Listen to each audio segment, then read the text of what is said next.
Alors,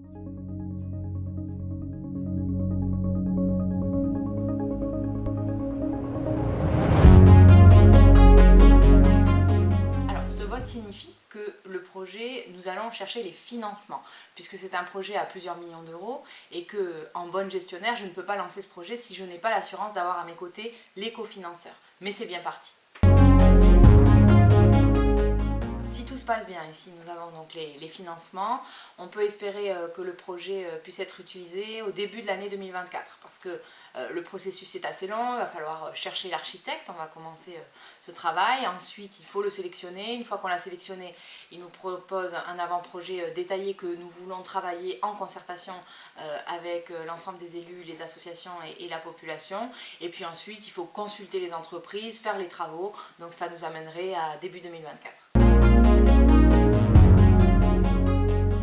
Non, puisque je l'expliquais en introduction, c'est un projet qui va être cofinancé. Ce projet est d'intérêt régional et métropolitain, donc l'idée c'est bien que la région et la métropole puissent venir financer ce projet, et puis bien sûr l'État, voire l'Europe. Donc la part qui resterait pour la commune, ce sera environ 20% du coût du projet, soit 1 million d'euros.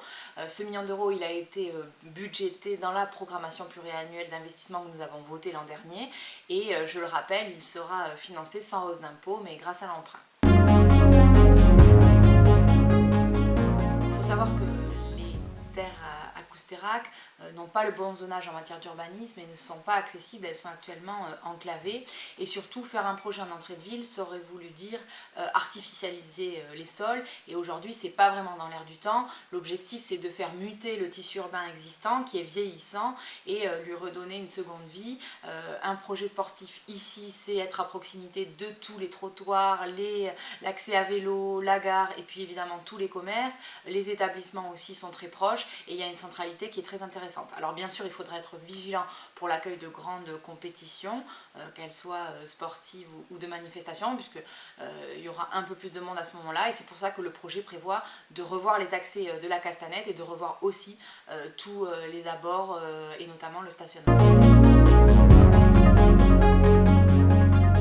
L'objectif, c'est que à la fois la piste existante puisse être agrandie pour être aux normes fédérales, couverte pour qu'on puisse pratiquer le sport, le roller à haut niveau sur les 4 saisons, mais surtout la nouveauté, c'est que l'espace au centre, lui, sera aussi couvert, et surtout on pourra y accéder sans passer par la piste, ce qui permettra en fait d'avoir au centre l'équivalent d'un gymnase pour pratiquer le sport collectif. Et donc ce projet, oui, sera ouvert à tous, aux associations, aux scolaires et évidemment à nos sportifs d'excellence. Donc je crois que ce projet, finalement, c'est une belle synthèse entre l'excellence et puis le sport pour tous.